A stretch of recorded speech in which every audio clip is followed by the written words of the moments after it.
Hello there, humans, bees, earthlings, whoever you are, wherever you are, whatever you're doing, and if you're lucky enough indeed to be doing it too. I'm Bushka, welcome back to the channel. Today we'll be talking about the most important skills in Blitz, and basically, we're going to talk about playing for the team.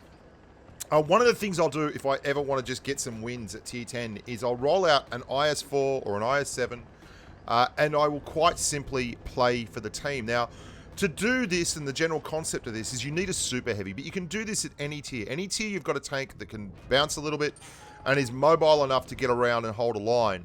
You can play in this manner, and it is really rewarding. If you're like me and you've played a lot of games over the years that are RPG based or anything that has a set and defined role, and let's be honest, Blitz, for all the fact that it is a tank game, the reason it drew me in the first place is because it is very much like that. There are heavies, there's lights, there's mediums. The maps require different types of tanks for different skill sets, and different skill sets rather. And this style of play is something that is incredibly effective if you just want to win games. And it doesn't always produce the most jaw-dropping results, I think would be the best way to phrase it. You can see here, my entire team is down below, apart from one guy who has been caught there on his own, the ST1. Now, I'm not going to go around there and try and farm damage. I'm not really interested in having a big damage game. What I'm going to do is hold these guys here and let the rest of my team work efficiently. I'm not even really going to go for trades. I'm going to try and conserve my entire hit point pool and just keep these two guys stuck while the rest of my team slowly works around. Now, there are 3 tanks in my general vicinity.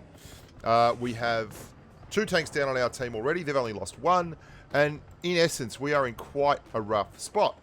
The thing is, though, I am not doing anything special. I am just standing, or rather, I'm protecting my 183 there in the corner. I'm making sure that they can't get shots down into him. I'm giving these guys absolutely nothing. I'm holding a flank. And this is just sensible play. And this is the reason you play a heavy tank, is for this. You don't play a heavy tank because you want to farm up massive amounts of damage. I mean, you can do it, and sometimes it's a lovely byproduct of the game.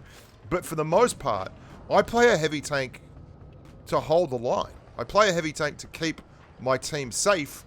And if you do things like this, especially at tier 10 where there are so many people playing big-ass TDs and really, really high DPM tanks, if you play it to just keep everyone else safe, you will be stunned at the results. We were on stream. We were doing pretty well on stream. I think we'd only lost 3 out of 12 games or something like that. And then we reeled off 6 straight at tier 10. And all I did was play like this. I didn't take any real risks to get shots. All I did was hold lines and protect my team. Now, I know a lot of you are going to say, hey, I get tomatoes for my teams, and we all do. There is a regression to the mean here. This is certainly not going to net you a 100% hit rating in the old win rate book. But what it does is it gives you a great, I find anyway, that I get a great sense of satisfaction out of playing in this kind of a manner. I also want to put to you an idea that you should probably have thought of already, but if you haven't, congratulations, you're about to hear it. If you are a heavy, like an IS3 or an IS3 Defender or a Glacial or a VK100 O1P or a Churchill or whatever it is, and you're sniping from the back of the map, there will be very rare occasions where this is the case, where this isn't the case, but if you're sniping at the back of the map, someone else is being pushed up into the front line. And you say, well, no one else is driving forward. That's great. The Reds are going to move forward. Someone is going to get spotted, right? Someone else will be the guy who is taking those shots that you're built to take, who is not bouncing the shots that you're built to bounce. So maybe if you want to win games, instead of sitting at the back and whinging about your team and saying, well, they really let me down, they're all Muppets, look how much damage I did. I'm in my IS3, and maybe move forward and engage the enemy. And it doesn't always have to be driving forward recklessly. It can just be go forward until you get your nose punched, like I have here, and then just try to keep these guys lit and spotted and bounce shots and give them the rest of your team as much of an opportunity as possible to either finish their business on the other flank or fill these guys up and, while you spot them. And that's pretty important, because if you don't do that and the other team has a heavy that does, they'll likely win. And this whole concept is by no means earth-shattering or groundbreaking. It's just something that is so often not done right. Like, I can see those guys are going to get that waffle. I don't care. There's guys down in the spawn. I don't care. They can sit in spawn. Spawn is of no tactical value whatsoever to me. They can have their spawn. It is not an issue for me. There's a waffle tractor. I've seen him. He's over there on the other hill. Now, these games are actually from a live stream I did the other day. I did this in an IS-7 as well, but I'm going to do another video with the IS-7 that I did just after this. And that wasn't on the live stream. And I'm just going to help that waffle. And I was specifically talking to the YouTube chat on the live stream saying, hey, look, the waffle's in trouble. I'm going to go over there and I'm going to stop these guys from getting into the waffle. And all I'm really trying to do here is keep that waffle alive. Like, he's a part of my team, and having him on the team is huge. I'm trying to track these guys, trying to stop them, trying to keep them lit up and looking at me. Because that's a gun. And a gun being in the game is more important than me having a couple more hit points. Like, the idea that that waffle can then put a shot in is pretty tremendous. And it's keeping two guys absolutely screwed over there and stuck. And they're all slowly... Look at how many hit points those guys have bled out trying to get rid of that waffle. We've cleared a batch out. If I hadn't have helped, if I hadn't have stepped in, that 50B was cruising into the waffle.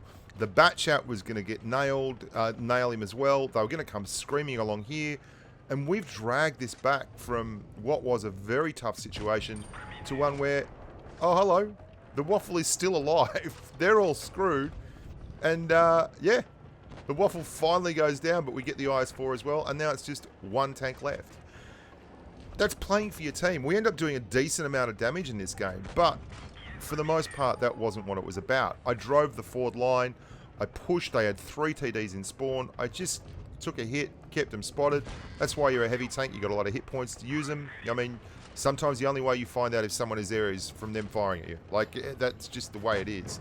I'll show you one more game, and this one in particular will outline why you need to be a little bit careful, and you actually have to play intelligently in terms of the gameplay. The standard on mines is obviously everyone goes to hill. What happens there, though, if you're in tier 10, you can see we've got 2 big TDs. I am going to move over here, and I'm not here to poke the corner. I am here to stop anyone from... Oh, hello. Yep. Anyone from rolling along and getting shots in the side of our TDs, which happens so often. And then I'm just going to wait here. And the red team makes a real mush of this. There you go. Our E1 has seen that opportunity as well. He's ripped in. We've got 2 TDs behind us. We've got an E50M there in front of us. He's going to be joined in a very short while by a big-ass mouse. And you're just going to see me sitting here on the corner, bouncing shots, keeping targets spotted. There's a 140. He's joined in as well. We've got 2 TDs behind us, right? You can see they're going to do the damage. It's not a problem. They will do plenty of damage. All I've got to do is keep these guys lit up so they don't get to come around the corner and have free reign at our TDs. Like, if I wasn't here, they would be sitting there on that corner, and every time our TDs fired at someone on the hill, they would get just drilled, and it would be a horrible game. The TDs would have to pull back. The whole thing would crumble, and yet I'm not farming damage on the top of the hill. I'm sitting on this corner, waiting for them, keeping them proximity spotted. That's why I'm moving up. Like, if I move up, they have to be visible when they come around that corner. Keeping my angles. I'm not really worried about taking a few hits. You can see that they're getting shots on these guys. They're not penning, but they're not penning me. And like, that mouse is a big-ass chunk of German armor.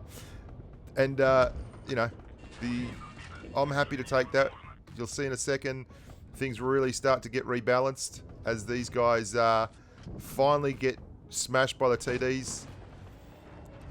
And that's just playing a team game. I knew this was on when I turned around the corner. I knew it was happening as I turned around the corner. They're still getting hit. There's 947. You know what I mean? At some point, you know, you just have to realize that that ain't a good place to be. And this is the way I love to play my heavy tanks in Blitz. It's aggressive, and it's a role that needs to be filled on the battlefield. And if you do it, you'll win a lot of games. I'm not kidding. You'll win a lot of games doing 2k damage at tier 10. And that's not a lot of damage at tier 10. You should be averaging more than 2,000 damage at tier 10 once you're a competent player. It's, you know, you want to be running 2,400 at 60% at tier 10, and then you're really pulling your weight. But if you're doing this with a super heavy, like an IS4, you can do it with negligible amounts of damage. Whatever damage comes your way is your damage. And it's more important that you actually play very strong positional blitz to get it done. I hope you guys enjoyed that. Thank you so much. I'm going to be in New Zealand for a little while, going on a driving holiday. I'm going to have some 28-year-olds staying over at my joint. I'm worried I'm going to get back in. It's going to be wrecked. Look after yourselves, boys and girls. Thanks so much for watching the channel and being part of a great community. Really appreciate it, and look forward to getting ripped back in when I turn up home. Have a good one, and until next time, stay safe on the battlefield. Bye for now.